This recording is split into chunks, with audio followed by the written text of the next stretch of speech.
Hello, welcome to the CCT Conversations. CCT Conversation is an initiative of the School of Environment and Architecture, where we invite practitioners from different fields to have a conversation about their practice. CCT Conversations is also supported by the Urban Centre in Mumbai. Every semester has its own theme, and this semester the theme is called the Bookmakers series. My name is Prasad and I work at the School of Environment and Architecture. In the Bookmakers series, we have invited biographers, translators, fiction and non-fiction writers, and people who've made different kinds of books. 2 weeks later, we are inviting a book collector who will bring his collection and put up an exhibition here at sea. This is the 7th episode of the series on Bookmakers, and it's my pleasure to invite Shveta Sarda, one of my closest friends and intellectual companions in many ways. Welcome, Shveta. Shveta Sarda is a Delhi-based editor and one of the most interesting translators of her time.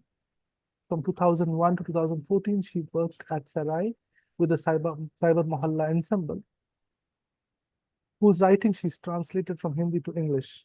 She's an editor of their publications, including Trickster City, 2010, translated from Behrupiya Sheher, 2007, and co-editor of the Cyber Mohalla Hub book in 2012. She has edited Rux Media Collectives with an Untimely Calendar 2015, the 11th Shanghai Biennale Books 2016, the Yokohama Biennale book 2020, and the Hungry for Time book, which is the most recent, 2024. She's a translator of Bhishma Sahani's Mansion and Basanti, 2016, both published by Penguin India. She's one of the few very careful listeners I have met, and I want to underline careful here. In many ways, this series was conceived for Shveta, the only real bookmaker that I know, one who thinks about life, space, and time through the making of books, which is a practice. She writes, translates, edits, and designs books. One of the few intellectuals who thinks through books, not only as laying of text and images, but in the overall form of the book. And I think today's discussion and conversation is about how one kind of thinks through the form of the book, which is usually kind of, which is usually considered as a linear thing, but the whole possibility, what all possibilities it can present for us. Welcome, Shveta. I'll invite Shveta to present her practice. Thank you, Prasad. I want to start by thanking Anuj, Deepthi, and Joel at C, and Ananta at the Rock Studio for her tech help today. Over the last two decades, having worked on the making of many books, many kinds of books, this is the first time that I am sharing the joy of making books, bookmaking on its own terms. So thank you all at sea for this encounter, and thank you, Prasad. I've selected 4 books through which to talk and try to understand the nuances of bookmaking. All 4 are different kinds of books, and I appear in their making once as editor-translator, once as co-editor and translator, another time as translator, and then once as editor. This nomenclature is varied but standardized, and if anyone so wants, we can discuss this later in the discussion. But nomenclature apart, the labor of bookmaking is something we need to think anew. So, Instagram. Recently, I stumbled upon a reel that there is science that helps us understand that cognition in spiders is not in their body or their brain, but in the web itself. What a spider weaves is where the spider is. Bookmaking is perhaps a zone of this kind. The web of utterances, images, subjectivities, whimsies, urgencies, stubbornness, conventions, expectations, legibilities, and opacities, among many, many other attributes, make a book. The 4 books that we will think together with today came about 13 years apart. I've chosen them keeping in mind the various intensities and questions that allow me and through which we may remember a process and the impulses that shape us in making books. The conceptual field that I've outlined in the title of this talk is how we will move through these 4 books. The first book is Trickster City.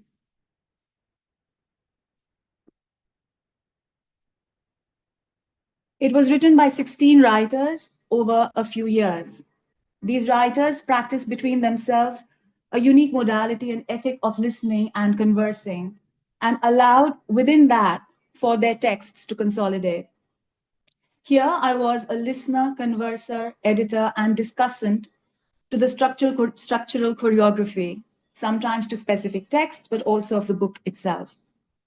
The writers are from various settlements in the city, Delhi, and they developed a porous and combative style of listening, conversing, sharing, and debating over years. I was amidst them, and here I'll read a bit from my translator's note.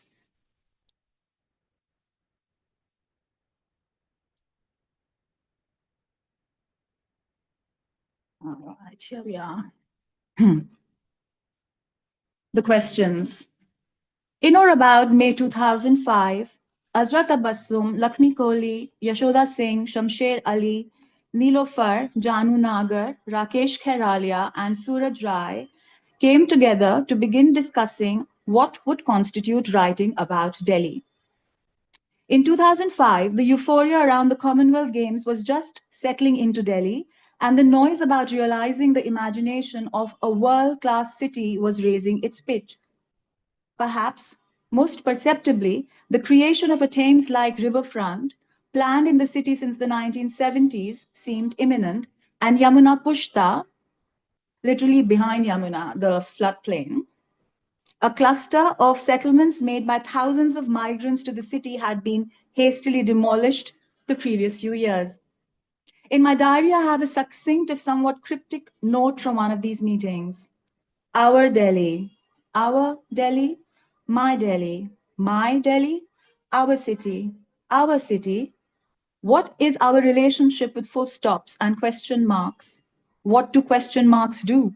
Sometimes they are friendly, they extend the scope of things. Sometimes they are like knots that human beings tie around things to withhold them. Probably they know if unfurled, they will unleash forces they will not be able to control. Sometimes they are violent, as when the state asserts itself to put a question mark on the existence of a place. Sometimes they are evaluative, as when a teacher assesses a student, the knowledgeable assess the ignorant. This question mark on another's life can become a full stop for that person's space or way of being. Our grandparents lived in Delhi, so shall we. Inherited full stops can be simple claims. And there are also those for whom, whether they belong to the city or not, remains forever punctuated with a question mark. Like a new person. Yashoda had been struggling with her writing about Bhuri for over a year. Occasionally, she would read out or share a small fragment, an episode, a puzzle, a question, a scene about her. They made for great storytelling moments and left everyone in some state of questioning. Often these exchanges were in the last hour of a long day of discussion, writing, and reading, and they invariably ensured the day dissolved with arguments about how to write about lives around us. Haltingly, one by one, everyone began to bring back from the city a different Bhuri, a new Bhuri. Sometimes it would be the same story that had been heard a few days ago, but in a different landscape. Or it would be about Bhuri, but a Bhuri with different memories from the one Yashoda had narrated till date. or Bhuri listening to or doing things she doesn't in Yashoda's accounts. It was a construction of a portrait, a faint sketch in progress, told from different places by different people, each imagining some aspect of or moment in the character's life, the aspect they thought they felt the closest to, infusing it with the intimacy of their own narration. As Azra commented, in Bhuri, I feel we are trying to think sitting on a giant wheel. There is a feeling of encountering the self through an encounter with vanishing others. When Rakesh wrote The Night Was Dark Then, one of the texts in this book, it undid entirely the primacy of what had been narrated, making that narration instead the landscape within which to locate his own urban memory, seeing a dead body being removed from the road by a municipal van. With his text, the name Bhuri took on a deep new resonance, where even the sound of cricket's wings echoed with an untold, unapprehended desolation. Two images from this book may be to the liking of the students at sea. Azra, angry at the demolition of a settlement before her, seeing her friends lose home and being driven to the edge of the city, writes, "Is Delhi shrinking?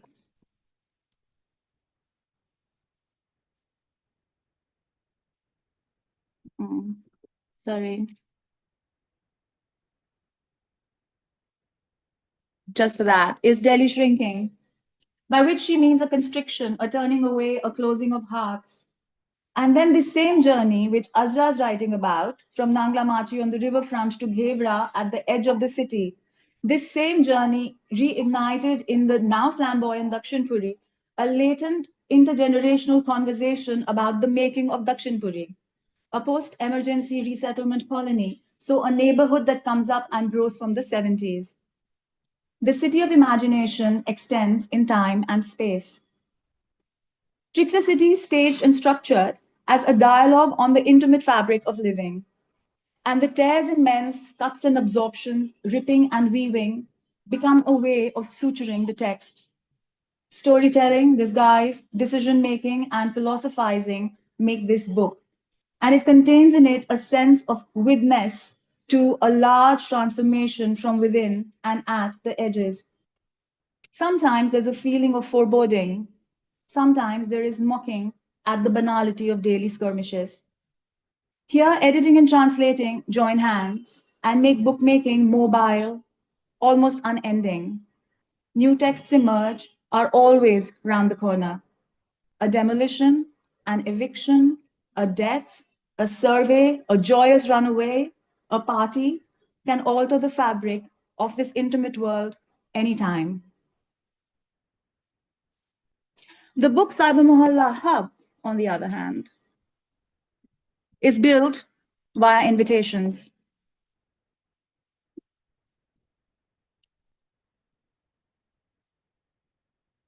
For it, the writers of Trickster City invited others to join in to think of an imaginary place of places, a hub that will route, reroute, subroute millions of conversations of, in, and about cities, and crucially, claim for itself a node of equality within knowledge circuits. So the invitation is at two levels. One is for the hub, which is a building yet to be made, and the second is for a book, which is also about an imagination of such a place. And the imagination or invitation for the building is part of the book. We wrote in the preface to the book in 2011.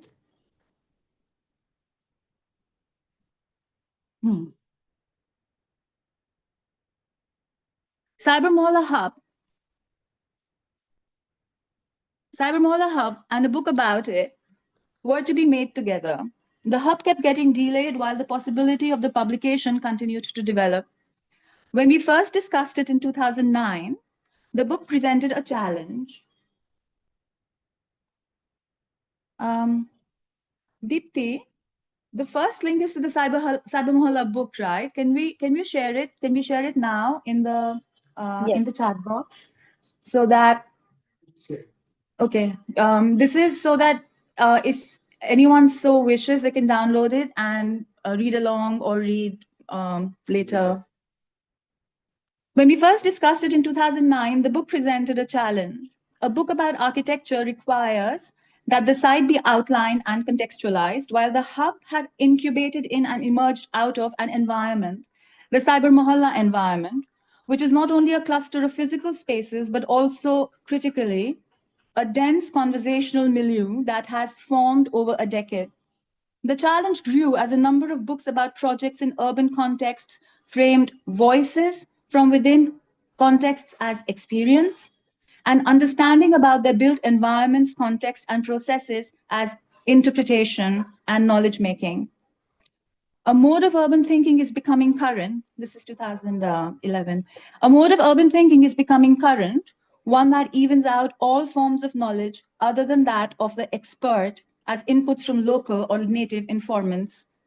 But what if we start from a premise of equality in the creation of knowledge? For the book, the writers extended invitations to friends of friends, to many who had passed through their labs, and to people who had read Trickster City. Poets, philosophers, urbanists, artists, novelists, thinkers, journalists, and more. An invitation to not write on them, but imagine through them another potentiality or another narration of the world and of life. The invite itself was in the form of text and images. There were diary entries, ruminations, photo performances, and dialogues. And also emergent designs of the building, the hub. Arriving at a structure for the book was a long process. It was complex and bumpy. How not to be written about and to stand in dispute and dialogue within the knowledge world and battle of words is a practice. The book took 4 years to make and burnt many egos and modes of organizing the world. However, this is not something that if you do it, it gets done. It's a practice and it unfolds over decades. At the same time, I would like now to take us through some of the responses for a better sense. And the first one that seemed right was by Matthias. We didn't know Matthias. One of his projects at the time was on mapping to understand the urban, and he had actually been invited by the architects to make a contribution to the book with perhaps a map or an essay to make the place where the hub might be constructed available, understandable, and so on to a reader. So this is exactly the debate. The insistence that there has to be writing about, to be done by an expert as being the only possible way. Matthias spent a few days with the ensemble and now they invited him to contribute to the book. So here is Matthias. This is page 96.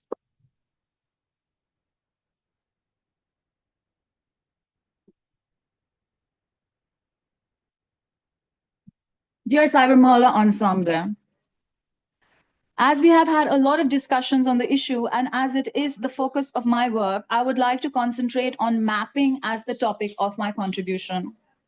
Mapping and how I learned to understand it during the last few years of working with urban planners, and in particular, after our discussions in Delhi, is a contested terrain. For planners, mapping has always been a tool to claim land, to mark property, and to develop and communicate strategies for transforming space with respect to the powerful actors involved in the process. These processes of transformation and their visual representation, the plan, often deny the fact that they are dealing with existing structures of communication, personal relationships, and history, as well as future actors and non-actors. So within this understanding, mapping can be discussed controversially. As I learned from our discussions, the spatial scale of what is mapped is critical, and representing details and adding layers to a map open up space to being monitored and controlled.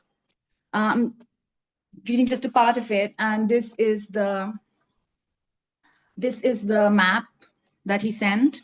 I'm going to leave it open for a second till we move to the next one. So we had this wonderful contribution and a new intellectual friendship, self-reflexive of its own expertise, study, and tools. Rereading it towards this presentation, I was really quite moved to remember how vulnerable Matthias had allowed himself to be with respect to his knowledge in this encounter. We received responses from some amazing urbanists, of course, and who are here listening. Rupali Gupte sent the ensemble part of her then ongoing work, Architectural Fiction 3.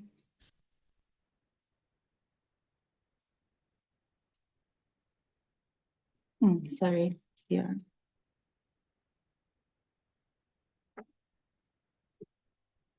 Architectural Fiction 3 is an architecture of banal conversations, memories, and idiosyncrasies. It is an anthropomorphic architecture that sneaks in meaning and emotion. It wedges itself into the space of speculation. It enables Trojan insertions into the Chol complex and possibly delays the temporal sequence of change.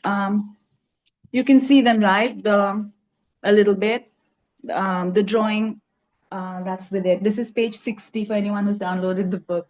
So a question that runs through the thinking and structuring this book is, what is a creative act? How does it appear? And how does one be in recognition of it? When it is initiated, what is the scale of its ground and how far is its sky? How many can fold into it? With the proposition and imagination of Rupali's response, this is how we located it in relation to the ensemble's writings. After speculations, can you see it? After speculations and propositions for the hub, which is this, a proposal on 3 levels, which is about the proposal from the by the ensemble about the hub, and a further text about it, a gift to the city. Then we have Rupali, and then we have the contribution by Christoph Schaefer, who had spent a lot of time with the ensemble in Delhi previously and also invited them to participate in a theater festival in Hamburg. Here you can see that there is visual continuity with Rupali's work, a certain dynamism of illegibility. We skip a few pages ahead to an encounter with surveys.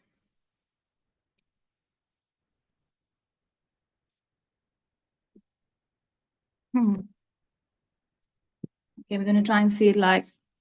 We'll keep it like this only. To an encounter with surveys. Some of the ensemble, after going through a grueling municipal pre-eviction demolition survey, prepared a questionnaire and answers that can never make it into the survey ledger. So that's here. That can never make it into the survey ledger because they say, power prepares its eyes in such a way that it will recognize us and approve of us only when we don certain costumes. But if we were to appear before power dancing, how then will it mark us? How would it locate us? How then would it speak to us? Then Prasad Shetty gave us this exquisite phrase, in praise of incoherence. It's right here next to it. That's page 101. We won't go into this text today, but I want to read the fine print that came with the text. This piece is an excerpt from chronicling urban violence, need for nuances, my review of the book Megacities, The Politics of Urban Exclusion and Violence in the Global South, editors Kees Kooning et al., Z Books, 2009. The review was written in September 2010, but never published, as the editors of the Urban Studies journal that commissioned the review found it difficult to make a connection between the review and the book. So that's in praise of incoherence. The ensemble proposes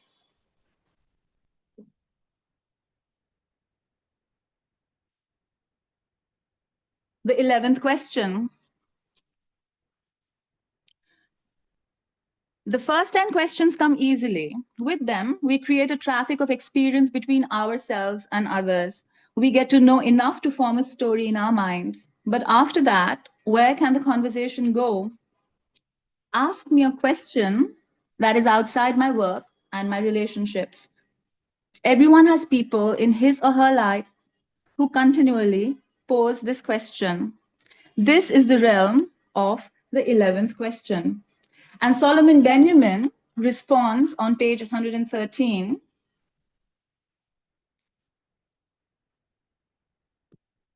with the 11th city, practice as politics. One has to be prepared to receive brilliance in one's life, a day of special connection with the world. Cyber Mohalla Ensemble, the 11th question, see page 5. In an age of heavy planning and grand narratives and the promise of emancipatory zeal in a homogenized market, the first 10 questions come easy. But taking a cue from the Cyber Mohalla Ensemble, can we think about the 11th city? Would the 11th city be constituted on multiple planes, some opposing and contesting, others operating in parallel to one another? Would there be a dynamic within these positions? Would there be a dynamic within which these positions could be fluid? Would this recognition of multiple narratives open the city as an unsettled and open-ended political field? As Prasad Shetty points out, it would be a world that desires an engagement beyond coherence. But what do they see, asks the poet Vahani Kapildev on page 44. In To Stand Before Speech and Silence, a title in which she is alluding to the ensemble's writing, page 11. But what do they see? Here in my adult life, I have stood outside a community doorway a decade ago, having knocked and about to exit dressed in martial arts white and been asked by a woman, very little my senior, with a voice of blankets, "Who do you belong to?" For she saw a foreign child. Here in my family life, I have sat within a commercial doorway in the decade previous, ensconced with my shopping bags in the waiting area, wearing purple silk and expecting my mother's arrival, and being told by a bob-haired woman with a voice of posters, "I'm sorry, I haven't got anything," for she saw a beggar. One of the texts of the ensemble in this book is The Diarist. It's a text that has taken a life of its own, independent of the book. It is a reconstruction by the ensemble of an actual diary of Hira Prasad, a worker gifted to the lab by his niece, who was part of the Cyber Mohalla labs. Responding to the diarist, Jacques Rancière writes, this is page 76,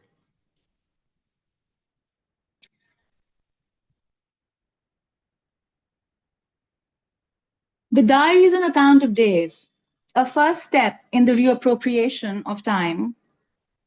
The diary must be very close to the account book, only mentioning the expenses of the day. This may account for the enigmatic mention of everything else is ordinary at the end of the entries in Hira Prasad's diary. If the remainder is ordinary, not worth saying, this means that what comes before is extraordinary. We wonder, of course, what is extraordinary in the account of the 18 rupees given for the diary, the 2 rupees for the bus fare, or the 150 rupees for the radio? The answer, however, is quite obvious. The extraordinary starts with the very decision of writing, of buying the diary and the pen. Writing the ordinary is the first step in the way out of the ordinary, much in the same way as the starting point in the process of intellectual emancipation, according to Joseph Jacotot, may simply be the look at a calendar, the writing of a prayer, or the repetition of the first sentence of Telemachus. This is why it is not so strange to see Hira Prasad's diary switching from everyday expenses to philosophical views. Ghani had invented a cenobitic economy, a budget for the emancipated worker that calculates for each item the optimal relationship between a minimum of expenses and a maximum of freedom. Such an economy built an immediate link between the everyday budget of the worker and the way of life of the philosopher. It built it as a general formula of emancipation. The time of Hira Prasad and that of Cyber Mohalla Ensemble has become suspicious about general formulae of emancipation. This might be the reason why the account of the expenses for a frying pan, groceries, or radio set, and the thoughts about time, life, art, and the universe appear separately in the diary, as the two forms of distance within the ordinary that cannot be combined in a unique form of account. Many people have seen the hub. It has been constructed sometimes as partials and fragments, and sometimes as the entire building in different art contexts. Also in Delhi, in Gurgaon actually. This history of making and sustenance of the idea of the hub is also in the book. Now, Nicholas Hirsch, one of the architects for the hub and co-editor of this book, asked the ensemble, this was in a workshop that he arranged in the Louisiana Art Museum in Copenhagen with the ensemble, where 2 stories of the hub building were made.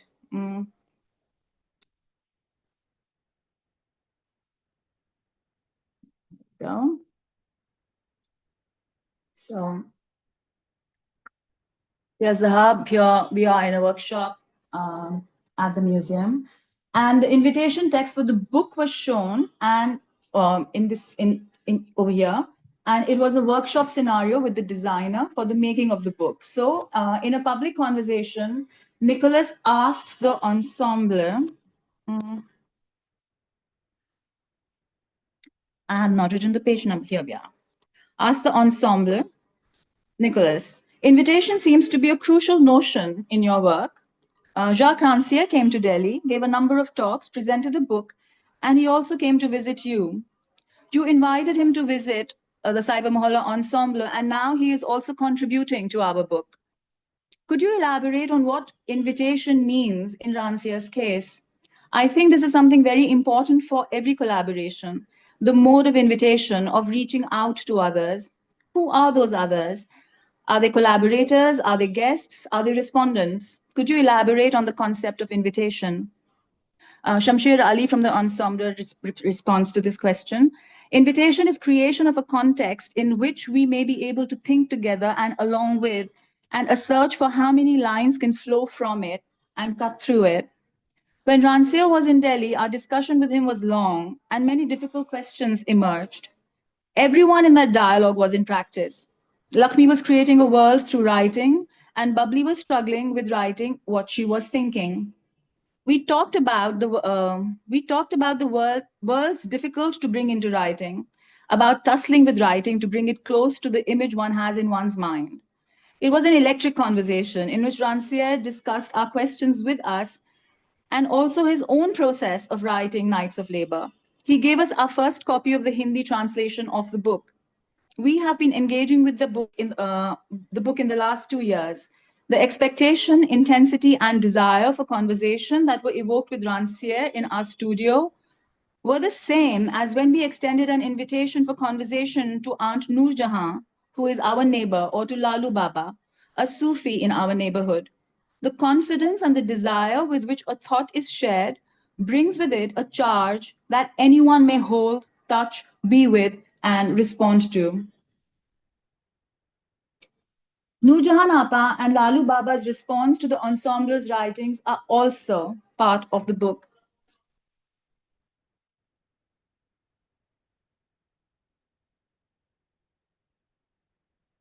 I Am in Time, Part 2. On hearing a reading of I Am in Time, a debate broke out in the neighborhood. Here we share some extracts and also our reflections. I'm only going to read Lalu Baba's argument. The stories of my life, which I make as time passes, multiply as I age. My memory is not adequate enough to recount all the various times I have lived through. The hazy fragments of my memory mingle with the lives of many others. You can call my memories mine, or you can look for the world in them.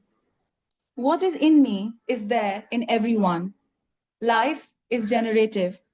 It has in it the potential to bring another life into being and to give it form. The puzzle of my life is always with me. I recognize its signs, but I can never pierce its secrets. Time is in me, and it is all around me. When it wants to surprise me, it lets me win against itself. And the moment I believe I have control over time, it makes the slightest of movements, and that's enough to shatter my belief in my control over it. Even the tiniest moment of time can have immense powers of disruption. But try as you may, you cannot make it reveal itself to you. It is always with you, but always as a stranger.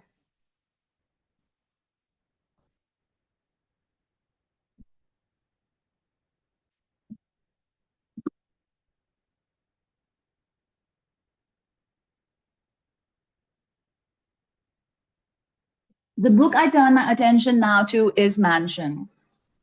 Here, I'm a mere translator. The writer is well known, and the book is an important part of his oeuvre. Someday, someone should make a web series of the book. It is said by some that this book is more important than Thomas in some ways. All that aside, the book covers around 100 years starting from the mid 19th century. It's a passage of time that sees many kinds of displacements, disappearances, and disorientations.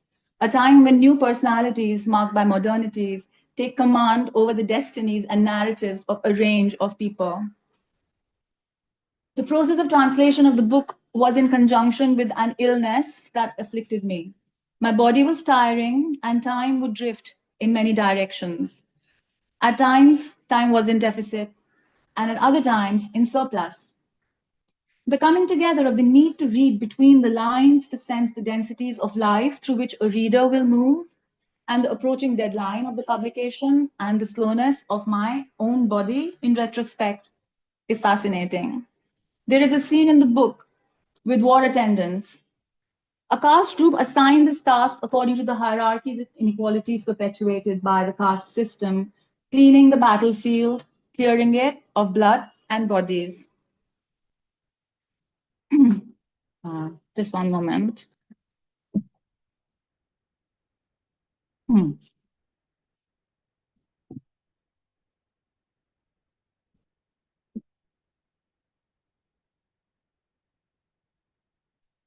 inevitable night, the inevitable night that follows the day of battle had started. It was going to stretch out endlessly, like a terrifying nightmare. Groups of mehtars had accompanied the army and they fanned out into the battlefield, searching for injured soldiers to carry them back to safety. At the crack of dawn the following day, Lekhraj found himself standing at the edge of the battleground. He'd walked into the enclosure where the injured soldiers were. From there, his feet had led him here. The ground was strewn with the bodies of dead soldiers and horses, remnants of flags and banners, and weapons that had been left behind. He was not alone. Through the early morning fog that still hovered over everything, he could see that, like him, many others had come here. They were moving through the bodies, turning them over, trying to identify their own among them. His eyes traveled through the scene and came upon a Firangi officer. He too was searching for someone. He walked among the corpses, bending down for a closer look, stopping from time to time whenever he came upon a dead Firangi soldier to turn the body over. He was a heavy-set, balding man. He'd come quite close to where Lekhraj was standing when he found the one he was looking for. My son, he cried out, and fell down on his knees beside the body. Lekhraj watched him. The man groped and grasped his son's hands, arms, legs, and chest, unwilling to believe he was dead. The young man still held a trumpet in his hand. Lekhraj understood at once. The Firangi army had a band which always came deep into the battlefield with the soldiers, playing tunes to inspire them. The young man must have been a trumpeter with the band. The balding officer bent his head and muttered a prayer. He stroked the dead trumpeter's hand, ran his fingers through his hair, and cried desperate tears. Lekhraj stood there for a long time, silently watching a father mourn his dead son. Men arrived to carry the dead bodies away. The young Firangi trumpeter's corpse was loaded onto a cart. His father, his head bent, his gait slow, followed the cart to the other side of the battlefield. Men and women arrived to carry dead bodies away. But they don't say anything. We don't follow them. We don't go to a face or to a moment at night where the 11th question would arise. A silence such as this haunts the translator. That silence still haunts me. A silence also unacknowledged as silence in a book of innumerable protagonists.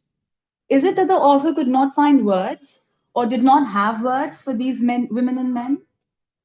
You read the book and tell me later. Here I want to bookmark that a translator is locked within the text. She cannot make annotations of the silences in the text and can only imagine and note on her own self the digressive fullness that could have been possible in and around moments in a text. So a parallel book made of such digressions begins to run in the translator's mind. On the other hand, a bookmaker is someone open to these unquantifiable charges, to express the potentiality of a book that she is making and working on. These remain unwritten and subtextual. In fact, what they share in common with translation is that they must remain not visible. Like the act of cleaning, where things should become clean, but a good act of cleaning requires that the cleaners should remain invisible. Coming back to time before this talk, I fell ill again. That is why I have not been able to come to Mumbai to be present with all of you. To test my ability to move through 4 books together, I recorded myself, and listening to the recording, realized that I was speaking to listeners with enormous time and ease of listening. In the recording, there were long pauses and digressions. Arguments appear, and I get distracted by detail. It was as if the time was unlimited. My friend who heard the recording laughed and said, "Sab khushi se so jayenge." So that's when I started writing the text down. The feeling of time changed. To the 4th book now, Hungry for Time.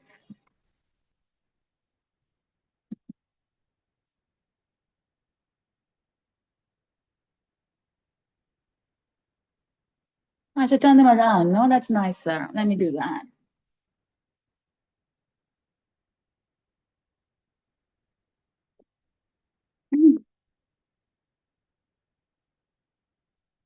Hungry for time. Hungry for time. 1 minute.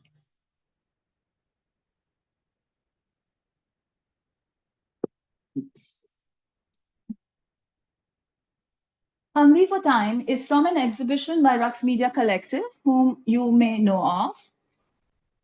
This is a book that had to compress 400 years of colonial expansion, its deliriums, its duplicity, its failures, its aesthetics, its haunting, its shadows, insatiable hunger to gobble up all ideas, images, and life of times.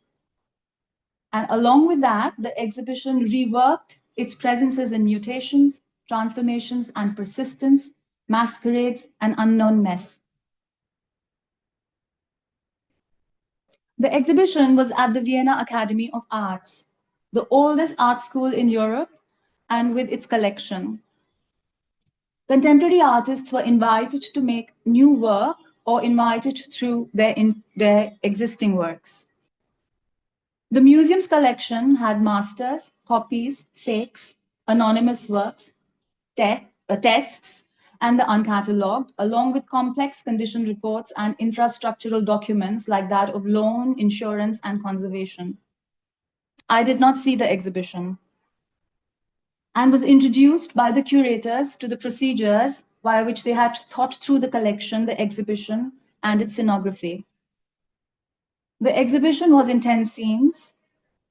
Each scene had artworks from the Academy's collection, documents, contemporary artworks, and Rux's own works.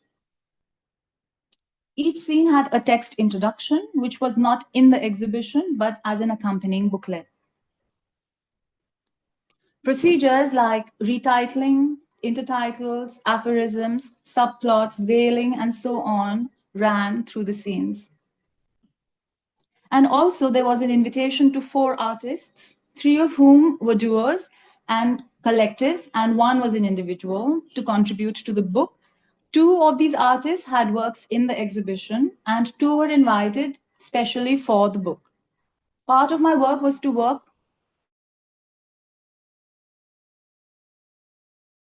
My challenge was to create a structure for the book as close to the exhibition as possible, yet not as something explanatory of, in memory of, or in lieu of the exhibition.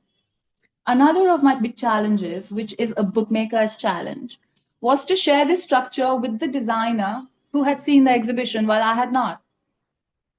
My analysis of everything I had about the exhibition, including narrations, videos, images, and scene drawings, led me to propose the TCP/IP stack, as the principle for organizing the scenes.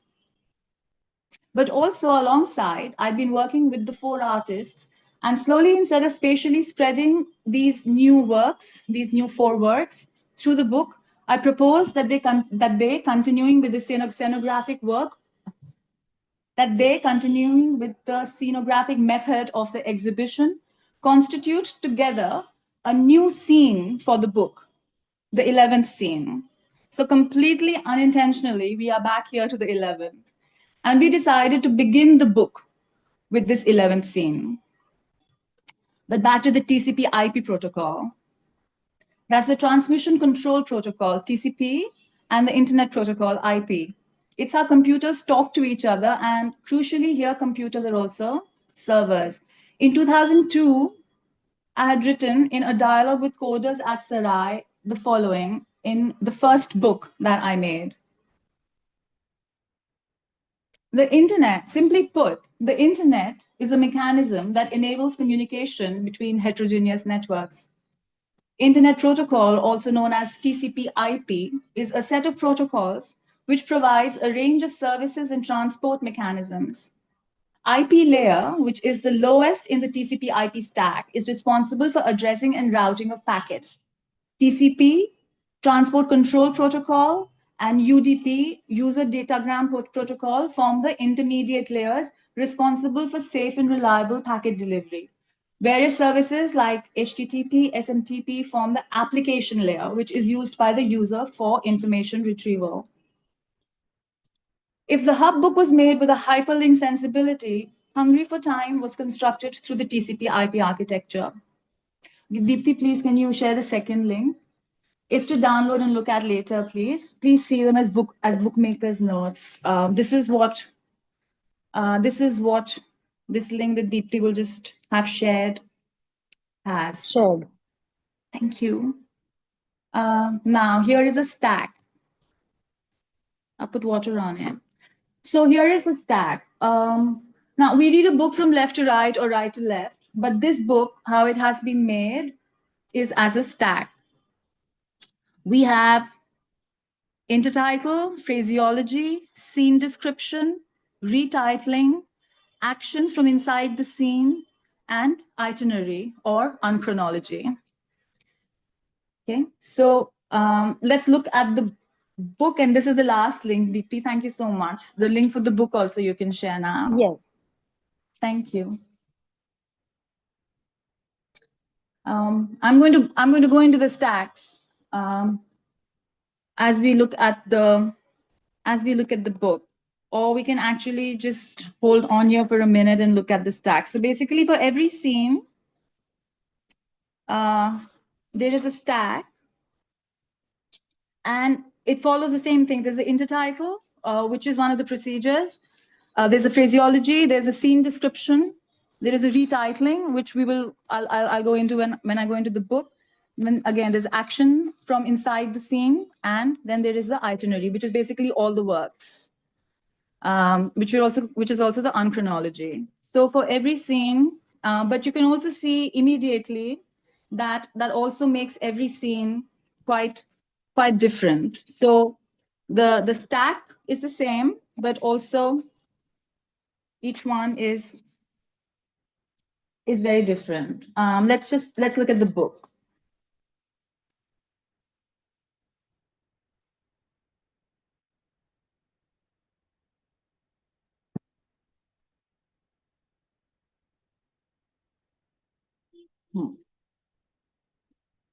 Here we are.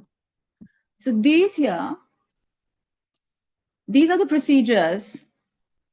These are the procedures by Rux to activate the dormant or latent or to misdirect to another trajectory. They are repeatable through gestures to deactivate the dominant and bring to surface possible or speculative other dormant or latent layers. The spiral binding was proposed by Hans, the designer, to keep the contingent structure of the unraveling that the exhibition and now the book were doing, and not to succumb to a stand of consolidation.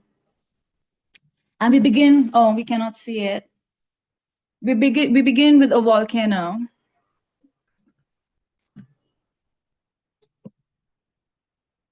And we begin with a volcano. Okay. I'll just change the angle of the camera a little bit so that we can see the book a little bit. Okay, there we are. That's it.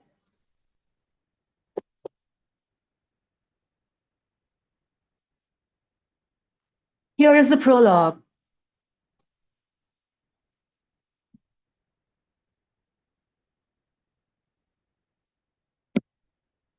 Here's the prologue. We have a contaminating fly.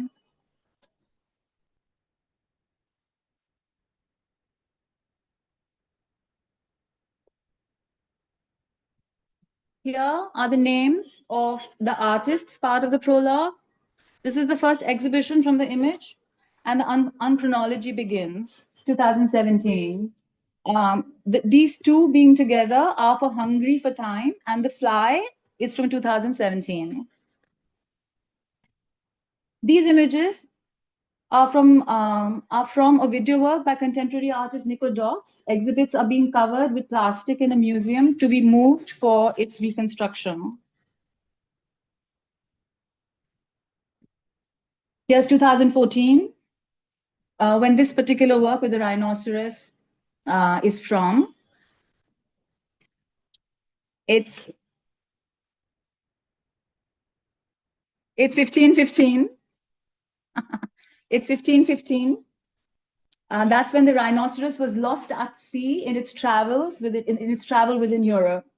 So 2 times, different centuries are marked here, which also structures the exhibition, gives it a timeline. It's not between 2 unknown moments, but between 2 present moments.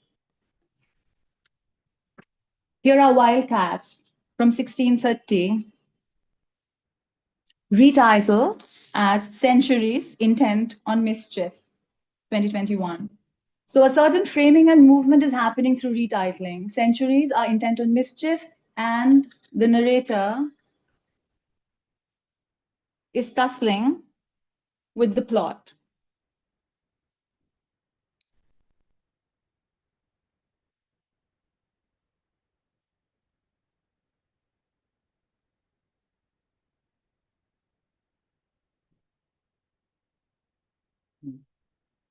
This is, let's read it. A still life painting with a globe and a pocket watch points to an instant, to ripening, to a hunger of time, hunger for time.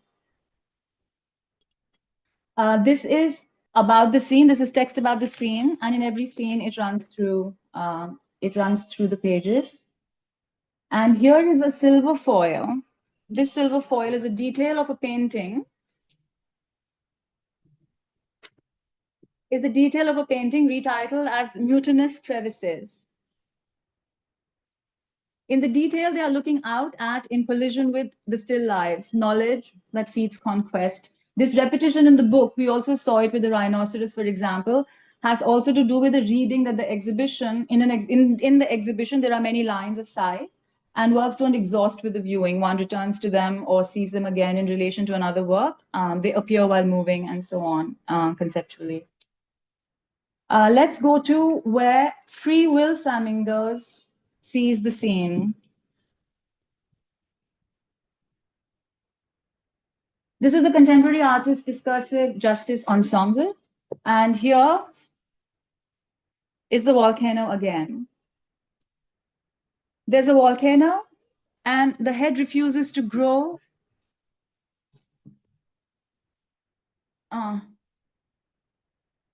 Yeah, there we are.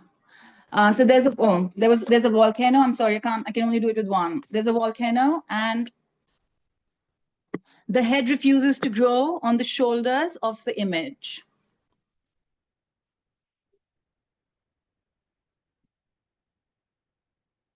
It's a segue, no interruption between the volcano and the head refusing to grow. This is actually all across the book, between the high with which one scene ends. So this is a scene ending and a new scene beginning. Between the high with which one scene ends and the beginning of the next scene, the epistemic question of the next scene, there are no interruptions. This here is a nice moment to see that. This is happening through the book.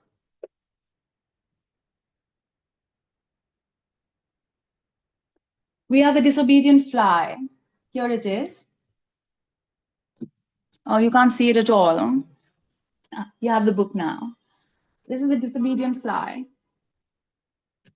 The fly keeps appearing. Here it is.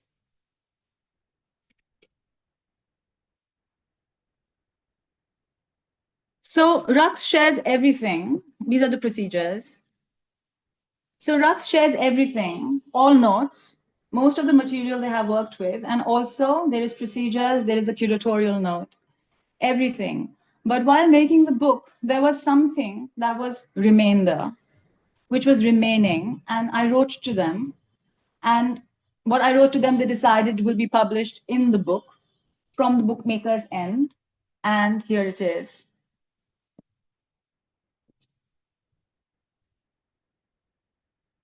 Dear Rux, a margin comment on reading Hungry for Time.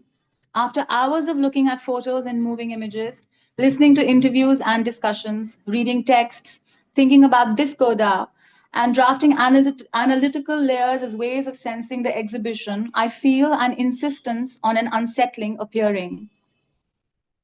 This text on procedures generously shares how it is worked towards. It is an open gesture. And yet, there is this feeling of an ineffable charge, an excess, an extra that the procedures point to but cannot speak of. This air, which is everywhere, and yet makes things inexhaustible.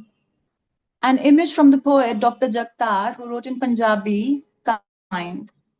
Daraktan da hara purshor lashkar. In the green leaf dome, in the green leaf dome of trees is a knowing of winds. In the unquiet released by the works, standing together with others in a scene like the trees, they too are perhaps carried away by surprise. Thank you.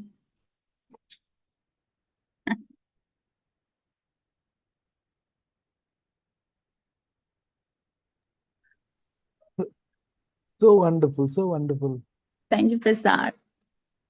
And it was, I was also kind of, looking at the light behind you kind of, fading away to darkness. Was quite something, the whole thing.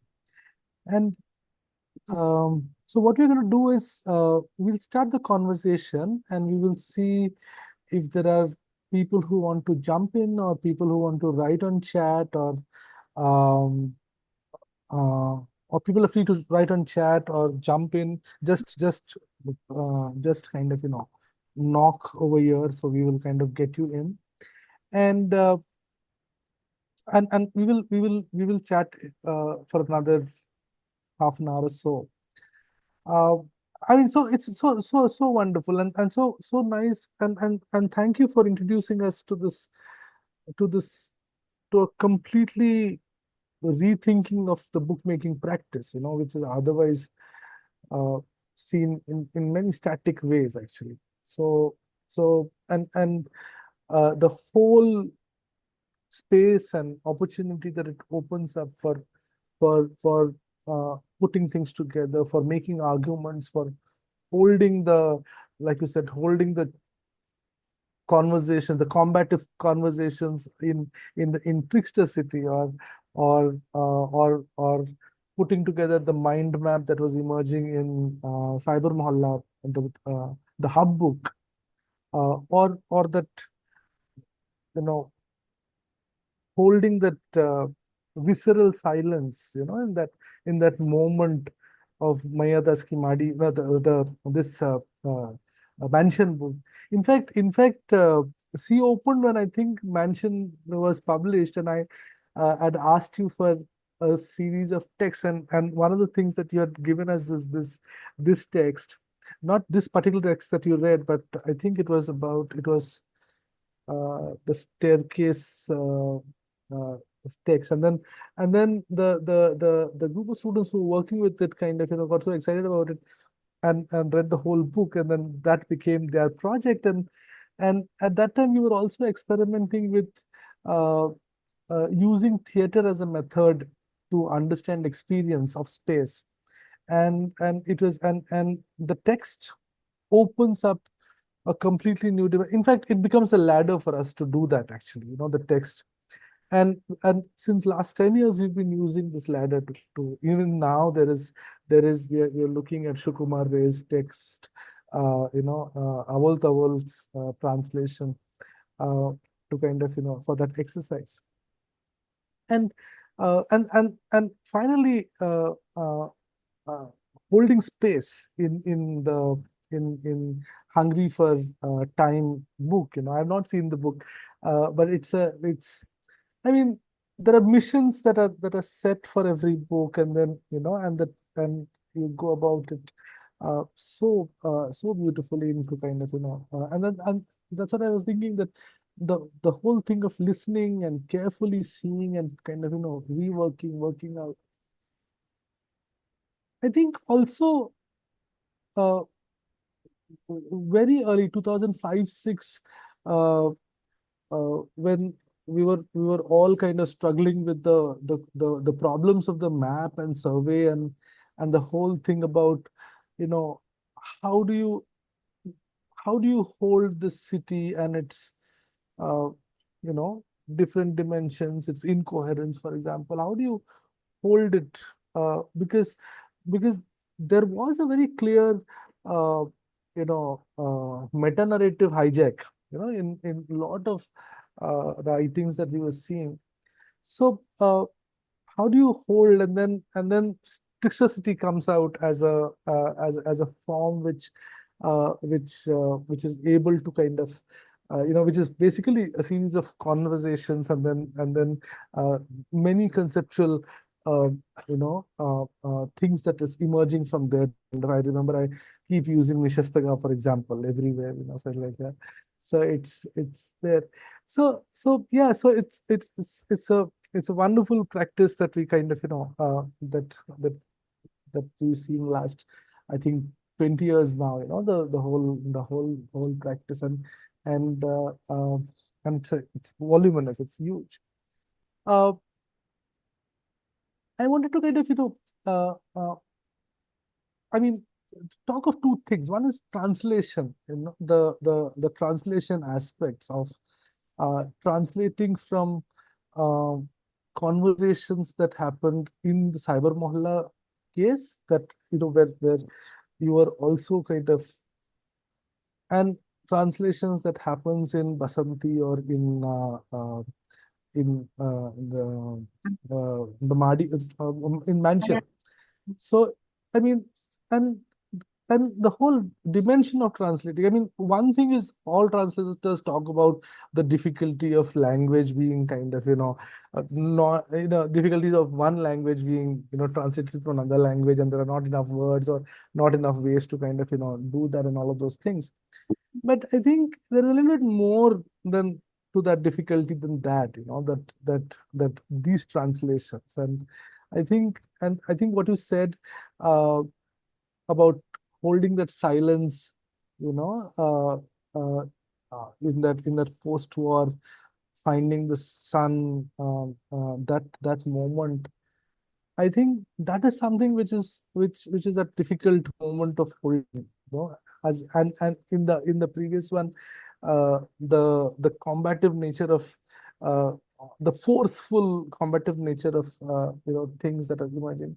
A little bit. I mean, if you can talk a little bit about this translating thing. So and second thing I wanted to uh, talk about is uh, and because it's I mean, there are so many architects who are attending this, and so many, so there's and they're all kind of because uh, they're all doing their thesis, and then there is always this kind of a thing about you know you're talking of space, and the usual thesis model that we have is the social science book. It's a kind of a linear text narrative, and uh, and our difficulty has always been, how how do you kind of rethink that book space, because book is a necessity also for us to, because it has many things that it kind of survives, it remains in the library, and it does all of those things.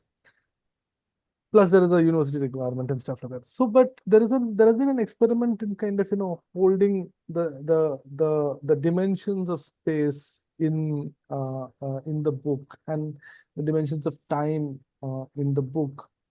And people have been experimenting also here at sea with these kind of, you know, like how do you kind of rework this form of the book? So a little bit about that journey, and particularly that Hungry for Time book, say that thing. You spoke about it at length, actually, that this the Hungry for Time, but it can open up a little bit more.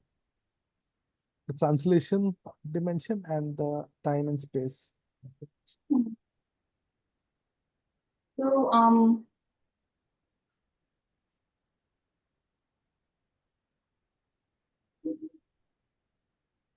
so within Behrupiya Share and Trickster City, for example, Trickster City has more texts than Behrupiya Share. Because when the book came out, it struck up more conversations, also in the labs, Yeah. and when it was read as a book, it it struck certain thoughts and questions. So there were texts that were written in response to that, and some gaps were felt by someone as a critique. So there were some texts that were written in response to that. And those texts then became part of Trickster City. And I say that to say that the demand on translation at all times in working with this multitude, this ensemble, was to always be, and it was to be very live to this charge with which new texts get made, with which new questions get asked. Live also, as in we move between many resources, so it had to be contingent, just there, and move in both directions. So, for example, if there was a dialogue between the writers of Sagar Mohalla and other writers, then there would have to be that translation back and forth.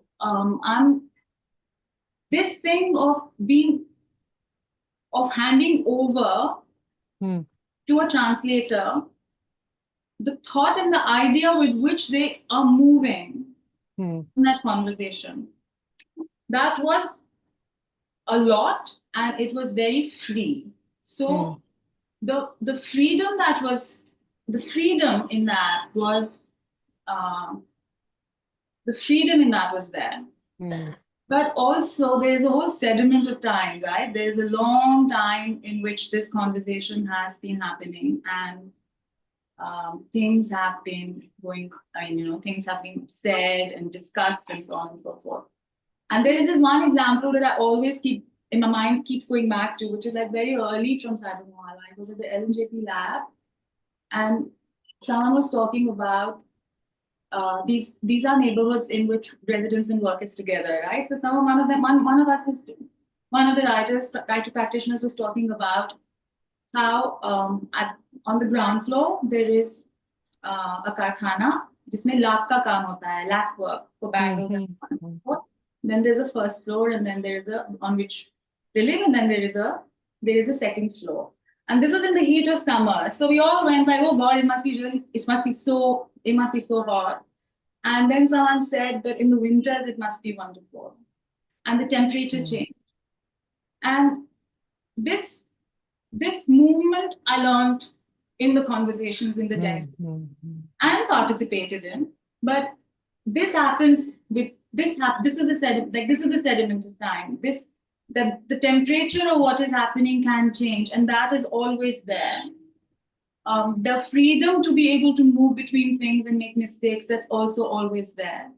The freedom to make mistakes and have something new come out from it is also always there, which is why I just repeated mistakes, because it's not a mistake, but like there is a there the thing which is very crucial, very interesting to me between in translating, there is no comparison in translating the Trickster City and the Sabamola Hub book and all the other books that are made with Sabamola and say the Mansion or Basanti, is that Mansion and Basanti are written by an individual. And these are books that are written by a multitude. And in the Sabamola Hub, you'll see that they are all authored by the Sabamola Ensemble. And the process of the making of these texts of the ensemble has been, and I didn't want for this to be about that, but that is also making together. So in that making together, there is I think this thing of, because it's the whole thing of digressing is part of the practice. So in translation, that again, it creates a gap and and the thing with translating an individual is very different. The thing with translating an individual, you are locked in the text one, like I was saying, and then you are also locked within the logic and the language of that individual. I don't know. This is very generative. Maybe you can kind of ask me more about it, and I can think and say. I mean, for example, the Trickster City comes after 4 years. I think 4 years of conversations. No, it's like. And there is time between Behrupiya Sheher and Trickster City also, and then there is also, and there are a lot of drawings also in that in both the books, and the two Bhishmasani books are completely different, like what you said.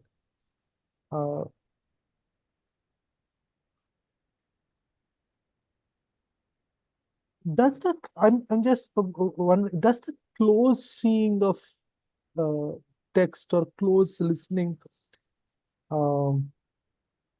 remove you from the whole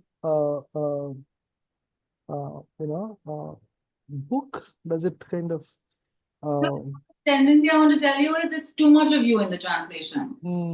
The first tendency is like that. It is, especially if you really like a text, the first tendency is that because you're giving it, it's your body. The first tendency is to, and then the process of the translation really is you have to kind of remove yourself from it little by little till it becomes itself again. So that removing is essential to any translation, because the more you get excited by something and you love something and you feel like, the more you're giving, you become kind of part of it. But that's what takes time. To me, that's what takes time in doing a translation. This removal, you're right. You have to kind of, and then find out what it is that is you and what is that the text is. Because anyway, in translation, you do make moves, and it's not about finding the sameness between the two texts, but what is it that is you in the text and what is that is of the text. That those decisions have to then start getting made, and you have to decide, and you have to remove yourself from it.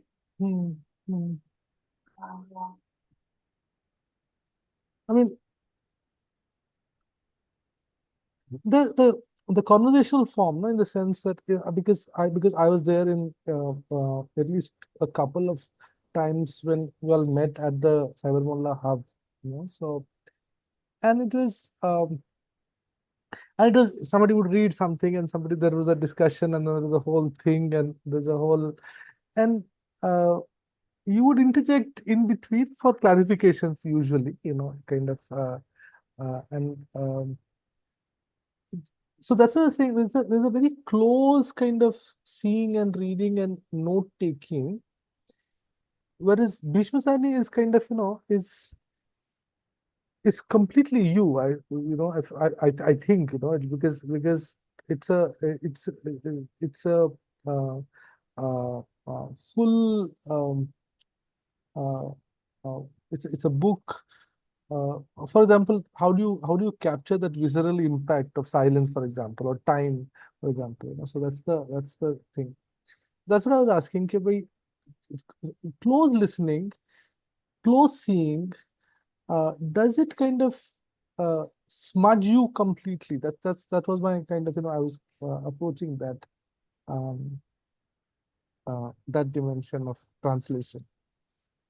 And you want to say anything about time and space and holding of time, space, basically space in Hungary for you, and not only Hungary for you, even the earlier book, the Shanghai Biennale book, which was actually kind of, which I saw, the Yokohama book also I saw, the Afterglow book, uh, and in all of them there is this attempt to kind of hold the, I mean, produce another show there. Actually. It's a show, and it kind of remains forever, and it's kind of, it has its own, and then you can read it quickly. You can spend different times with that book because it allows that. You can read quickly. You can kind of go see it carefully. It kind of, and all the books actually from Cybermullah Hub onwards, all the books you can spend different times with the book, not like a index glossary or anything like that, but as different,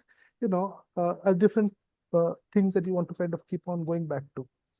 So, and that's a thing with time and space also, like you kind of different times that you can spend on it. I think How? translation and bookmaking will share the thing of a lot of the practice being unauthored. I think the best things in life are that. The things that actually make things are that. Where they're unauthored. So that is definitely that's definitely a freedom. And that's definitely that's definitely a requirement. It's completely essential, and it's completely I'm forgetting the phrase now. It's completely essential. So but the comparison, I wouldn't do a comparison between, say, translating Trickster and translating Mansion in the sense of the landscape of Mansion was unknown to me, and that made it really quite fun and quite joyous, because this is Punjab, Haryana, when it's like, it's Punjab, and it's the undivided, like it's that Punjab. And it's a time that, we kind of moved from the mutiny to 1947 like that. And in between everything is just all blurry. And the First World War, which was part of the First World War. So, and this landscape, Punjab and Haryana, I realized also like a bit of very what is it? Unexpectedly, a bit of autobiographical moment kind of happened there, because I realized that the landscape of Haryana was very deeply shaped by the First World War, because they were the returning soldiers, and its life is completely very, very marked by that, and it allowed one to therefore to think about this, think about time, and think about this landscape. So a lot is said, for example, about translators kind of going to the place where, like, the book is based in a town that actually exists. And often a lot is said, and I love it when I read that, about how translators travel to the place where it was written, and then they kind of, to get a sensation of the space and a sensorium of the place. But yeah, in this book, I was able to do it. I can't go back to like the First World War, but I was able to, you put together and you piece together, and then you remove yourself from it. So you're not doing that as research to put into the book. You actually, it's something that's constituting you, and you're translating it, and you're removing yourself from it. So it's a really nice dialogue. Again, it's that's the freedom, you know, like the freedom of fragrance, for example. It has to disappear. But while it's there, it's really quite lovely. And that's the and so the experience is therefore the knowing very closely, and then within this, like with Sabamol, with Trickster City, it's quite clear what the knowing and the doing, closely, reading closely, and listening closely, and seeing closely would mean. But with the mansion, it's a different. That's a different. It's a different knowing and seeing and listening closely, because it is not. Because it is of realities, and it is of history also, and history that you don't know or can begin to know. And because you're doing it in this time, of that time, how do you bring it close? Like one of the big questions, one of the things, and I think I've tried to do also in translating Mansion is how to. I don't want to translate the time of the author. I'm translating it now, and it is to be read now. How do you translate it into the now without changing the book? The book, you cannot change the book. The book is locked in there. So, for example, I can't. I won't take. Maybe I will go into examples from the book if they come back to me. But for example, the title of the book, it's called Mansion. There is this beautiful beginning, one of the beginning chapters, one of the beginning segments in the book, which is about a foreboding. So in this book, like I was saying, there's like some hundreds of characters, and it's a huge, long span of time. So, you know, they keep dying and they keep disappearing, and then time changes. Basically, time is kind of keeps changing. So it begins somewhere, not right at the beginning, but like the third or fourth segment piece of it. There is an owl. And there's a whole thing of it. The owl is the messenger of big change. Bad woman and all. I don't know all about that, but a big change. And so I wanted, for example, for the name, for the title, one of my suggestions was let's change the title of the book. Let's not make it a new translation or something which has existed, and we're doing it because it's such a great book. Let's make it, So with the books that I make, like Trickster City, where I'm translating, and I'm also part of so many other things, these are all debates, and these are all like. But with here, so I wanted to be called when an owl flew over the mansion, because the mansion is like the protagonist, and so for example, about time and space.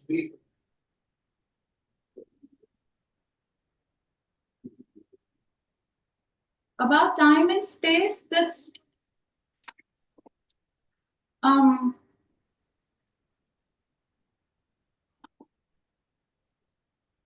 it's not about translating the space into a book. Yeah. It's and then therefore what is it? Hana, your question is that it's not it's not space, so it's 400 years, like Hungry for Time is 400 years, and it's a very, very it's a very combative, different with the collection. And then I mean I really don't know I really don't know how else to answer the question, to kind of go more through the book. But and that's why the procedures here, which Rux's procedures here, they're really this kind of how does one engage with, and that's what I was saying, that really in this book they really share the how something has happened is as present in this book in the what that they're doing. And I think that desire to transmit and communicate, I think that's probably that's kind of probably the answer that I can give to this thing of how one moves between how one moves time, like this compression or something that's so big into something which is linear, and No, I mean the most pleasureful dimension of the exhibition books are its expansions through sources actually.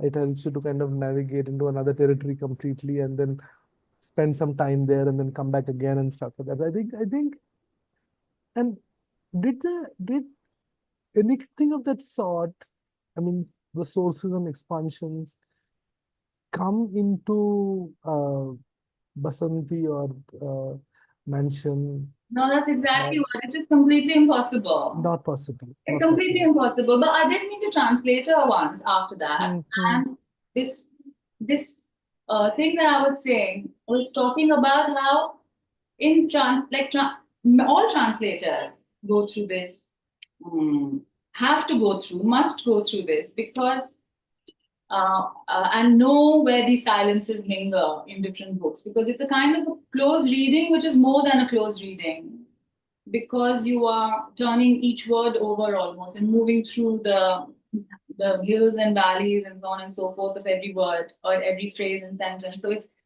slow. It's very slow. You're slowly doing it. It's slower than reading.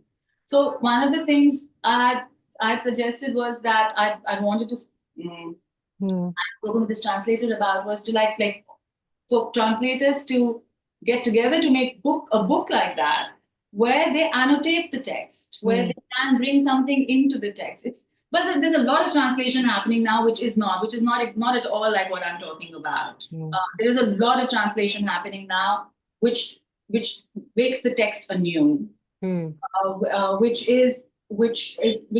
accompanies the text and makes it completely new. There is so much work going on with that now that this question is really, and how I'm talking about it is really only for Mansion and Basanti. If tomorrow as a translator one were to take up a project where one were to write, rewrite, read through completely a text, we are in a time where translators and writers are doing that. Writers are working through translating books, and translators are working by remaking books entirely. So till now, as of now, with Basanti and Mansion, that has not happened. But there is nothing, even in the publishing world, there is definitely there. Yeah, but not for Basanti and Mansion. It did not happen.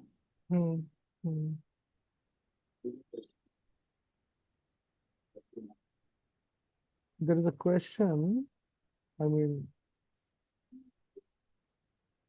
contradictions that you grappled with in taking on both the role of editor and translator in bookmaking. Actually, that's an interesting question also, because the editor and translator role, and I think it becomes critical in the early books, no, of Behru and Trickster City, and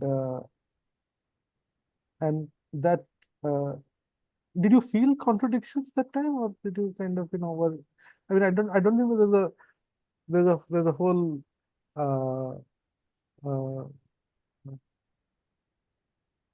there's a no, you don't. I mean, it's a short question, unless somebody wants to kind of get into it. Contradiction with these books. No, Sorry. No, I was saying that there's no contradiction as such, because it was a like you said, no, it's making together. There was a making together in that, in that earlier translation editor, because that's where that's most powerful. The collapse of the two roles came in those books, actually, Trickster City and Behru. Yeah, it's like so it's a so it's unless there is something else that you want to talk about specifically about this question on contradictions between editor and translator. As I was saying, there's no contradiction, because you just go back to the writer and you ask them. I'll take an example from Behru or Trickster City. There's a text here called Rasool Bhai Yahan Kaise? Rasool Bhai, how come you're here? It's a text by Shamsher Ali, and in the text, it's punctuated by a song. So big parts of the song that go through the entire book. And that song was made together by 20 of us one afternoon when we were all together and having a really nice time in conversation and having lots of tea. And it was just this kind of, we listened to the text. Shamsher had just written it, and maybe last week, maybe the day before, I can't remember, but we all started in the oh, I always make this mistake. It's not Rasool Bhai, how come you're here? It's I always do this whenever I talk about this text. It is Shamsher's text, but it is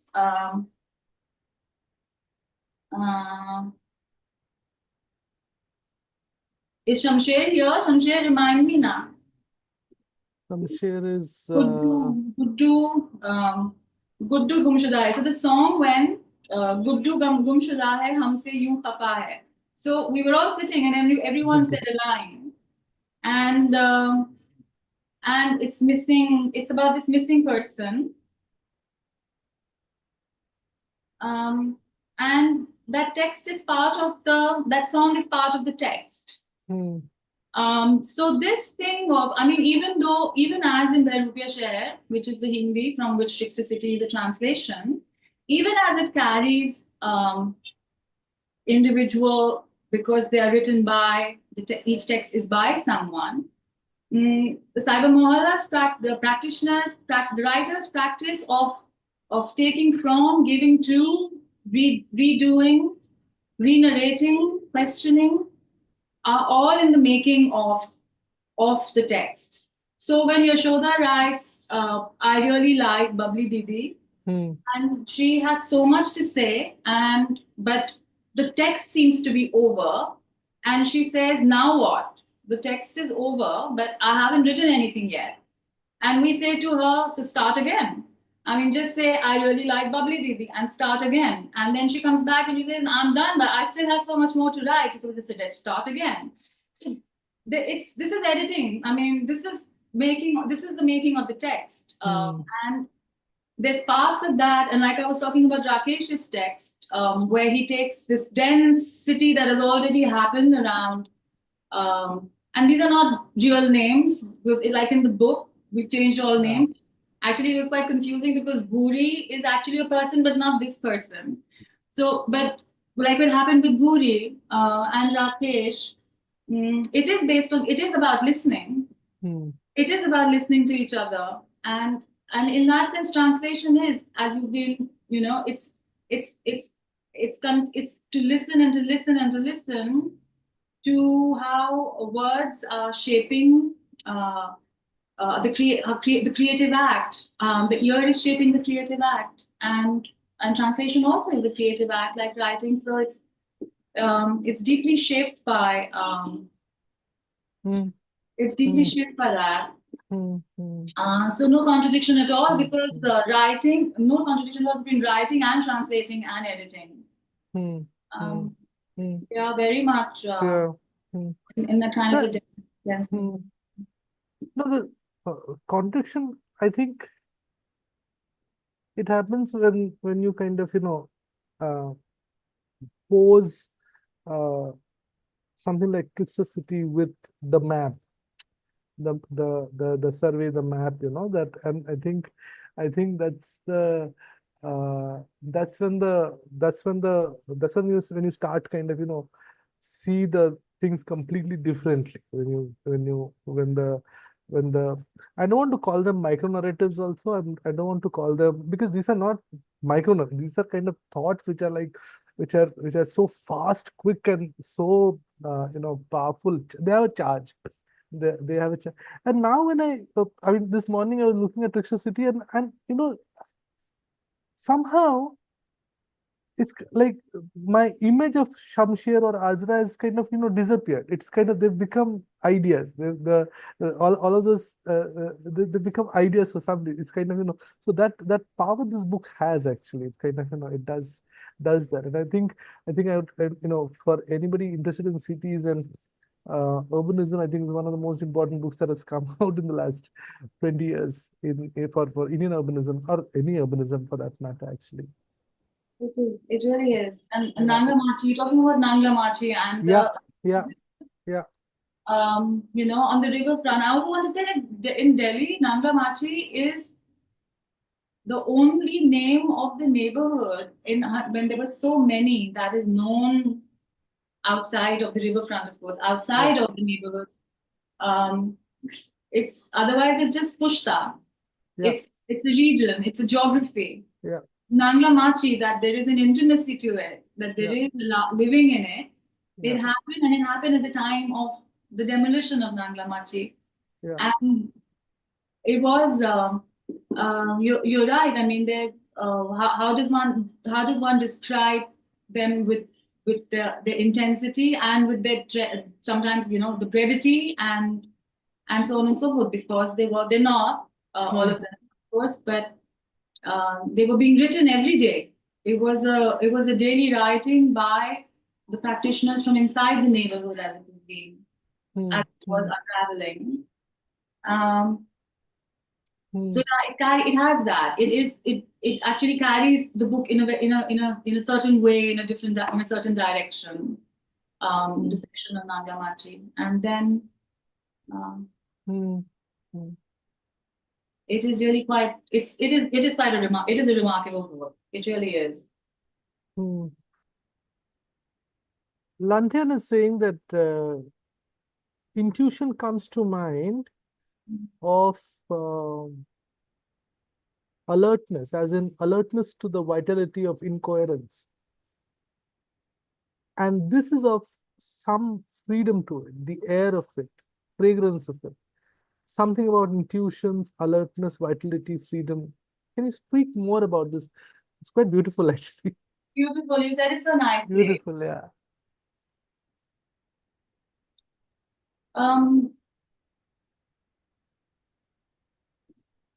I've been thinking a lot about intuition, but I've been thinking about intuition in a completely. I've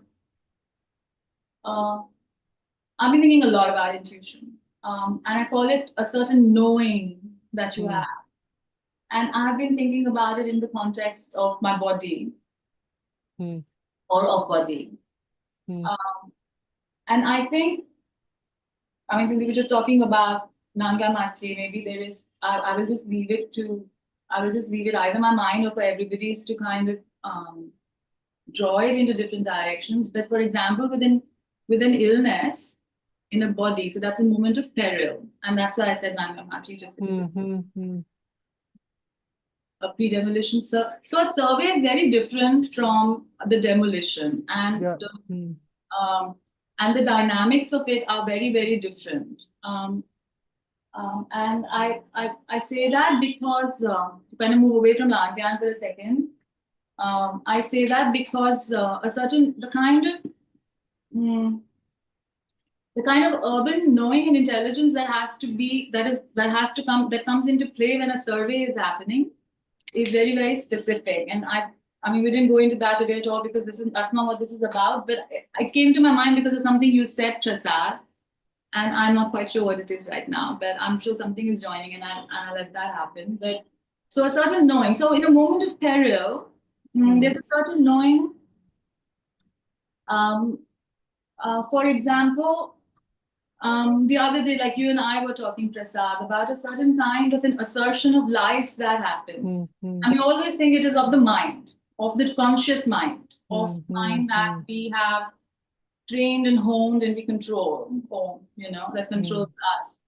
But there is an assertion of life, of vitality, of that happens, that can happen at a time of peril, and which can be to the peril of the body as well. So, what is this knowing, and where does it normally reside? I think that's why the creative act is so important, because that's when all of these many things that reside in different places, they have to kind of come into play. And for that reason, I think illness, that's why illness, it becomes really interesting, because it is a moment of peril where you have to come into a knowing of things where you don't have a knowing of things, not like what your reports tell you and what the doctor tells you and what your neighbor tells you, but the knowing, the intuition that you have, which is about life itself, when that becomes silent, that is when no creativity can happen. That has to, because there is no sense there. If you don't have a knowing and if you don't have an intuition, then you don't have a sense of futurity. And nothing is possible without that. No love is possible without that. So that's the creative act. And that has to happen. And that's why Namya Machi, for example, carries the book so much, because that moment of peril in which thinking and creativity happen is very, very critical. And I think that is what is really so moving about that section also. There's a comment from Solly. Solly Benjamin, again, a common friend. He says, spurred by Trickster City as a critique of the map that reduces things to micro-narratives. 3 points of collaborative spatiality. A, the idea of the spider's web that you mentioned in the beginning, actually, very beautiful. The freedom of authorship, very nice, yeah. In the Raks's work, the idea of procedures that open space of conversation as an open, indeterminate space. Very nice, actually. It's kind of, it seems that conventional social science academics, quite the opposite, seems to be there in the performance and gloss and high printing. But I think it's kind of, held this, what is a spider's position? What is a spider? It's the web, the freedom of authorship, and the idea of procedure as a space. I think it's kind of held it quite well. There's this really beautiful thing that Solly wrote the other day, this phrase, tentative vitality, he said. And that we find it and we hold on to it. Well, he said tentative vitality, the rest of it is me. So don't, it's not Solly, because he will say more and differently about it. But not a consolidation always. But that's a thing with your work and conversation with you. If you help things to not necessarily complete, but to extend, to kind of spread wider. That's the thing with the books, but also in conversations. Actually, it's kind of, you help it spread and widen it, and and support it at the same time. And so it's quite web is fast everywhere. Yeah, it's there are no more discussion points in the chat. Is there anything on the YouTube channel, Diti? No, not yet. Okay. Suwani, there's Suwani writing. I'm thinking of this reminder that you spoke of in different instances. So in the hungry for time, trace this ineffable remainder of procedures, scenes, notes, conversations, the work. The ineffable remainder is in the letter that you wrote to Raks. In translation, there is a remainder of you that you decide to leave behind, even as the subtractive process of removing oneself takes place. Can you say something more about the idea of remainder? How do you sense it, write it, attend to it? When do you leave it be or persist in shaping it or not? Let's do this together, Sumani. You want to let Sumani in? Sumani, you want to come in? Yeah. Yeah. Okay. Let's let Sumani in, please. Am I unmuted? Now? Yeah. Can you hear me? Yes. It's a really nice question. It's a really nice thing to think with and think over. And I have to say that with Hungry for Time, I was really quite taken by surprise when everything was done and this feeling came. Because so much, so much. There's so much sharing. Like there is so much, like I've already said. Um, uh, and that you can actually, but also this thing that you write to the curators, and they say this, let's bring this in as well. Mm. The registering of it, which is not, for example, that will not, like with translation we've been talking like that does, there is a lot that is the removing is also what is the remainder. The silence is also what is remained, and something new can, that's always a possibility for something new to emerge from it, like for it to for it to generate something completely new. But also all of these remain, what all of these remainings,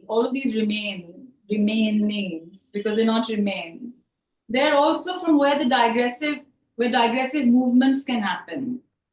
The digressive movement is where the narrative doesn't have to just keep continuing on its path. The digressive move is where it takes this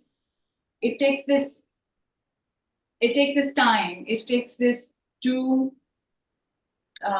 bring something else, in, to maybe bring this what is remaining as a not part of the ongoing narrative, but to register it. And for that, there's very simple, like, and what Prasad has been saying, how do you do it in a book that you're translating where you can't bring annotations into it? But if you were to be doing it in a book, it would be you would take a narrative and you would take all the remainings and you would produce a kind of you produce discursive, digressive loops from it. Because you would keep letting it branch out and digressing while the narrative is still going on, and then create a real world, like a real loop of energy loop around it, so that it becomes both. It remains on its course, and it also produces complete that energetic digressive looping. That's something I can think of.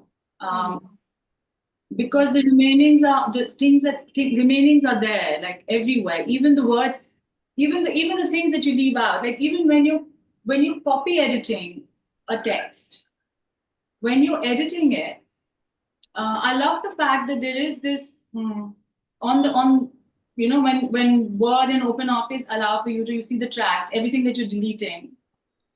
And there is this one time, for example, that I was writing a text for an architecture school student journal, actually, and I remember thinking at that point of time that there was a lot of explaining that was required. So the idea of the reader is always like the reader cannot understand anything, and everything has to be explained to the reader. And there were 3 editors, and the editors would keep asking these questions, and I thought that the comments and everything that I had to remove from it and everything that I had to put into it, it was actually a book on the requirement of legibility in writing on the urban. But these are all thoughts that happen. I'm sure someone is working on it, on many such things, but that's the remaining. It's not always and only as like the things that push you in a certain direction, which is completely contrary also to what you might be arguing for, like your argument might be. So it's kind of, yeah, this is what is coming to mind right now as potential potentially and very generative things, the remainings. Yeah, like trimmings. Yeah, I mean, the image that you sort of are producing is also quite spectacular. Like, it's almost like this centrifugal kind of force that is, getting generated Spiraling. from this kind of remaining. Yeah, when you were talking about the spiral. And the extension that I think Prasad was just mentioning right before we were talking about this, it kind of relays into that as well, because it extends into the next thing and the next thing. Yeah. Mm, Thank mm. you. Thanks, Shivani. Sonal just made a small correction to his uh, message. He says it's not the freedom of authorship, but the freedom from authorship. Yeah, yeah. Any other questions? Any other comments? Anything else? Okay, great. It's almost 8, 2 hours. Thanks, Shveta. Uh, I mean, for architects and urbanists, stricter city book is one of the most seminal books. Uh, but I think all the 17, 18 books, I think in the last 20 years, uh, tell you of this practice, which is kind of, which has is a growing, and we keep kind of, telling our students, have a longer question, don't go from project to project to project, but have a longer question, projects will happen and stuff. I think the this practice kind of, uh, becomes an inspiration for us to kind of, have that the missions it takes up for itself. And I would really recommend, and a lot of it, like what Shveta said, a lot of it is online, it is free, it's kind of available for all of us. I mean, she circulated with us. I may be having, I will be having copies of it, so it's there in our library also.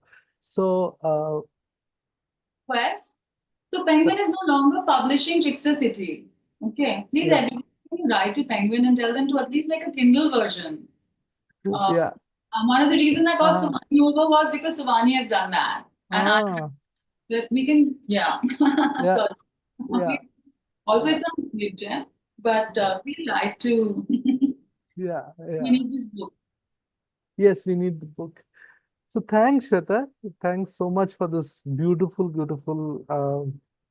conversation and this kind of long presentation of the practice. And I think it's a pleasure to kind of bring you on. We'll figure out ways to bring you to C. You're already in C, with so many books. All your books are here, including the big PTO book. Everything is here, actually. Yeah, thanks. Thank you, Prasad. Thanks. Bye.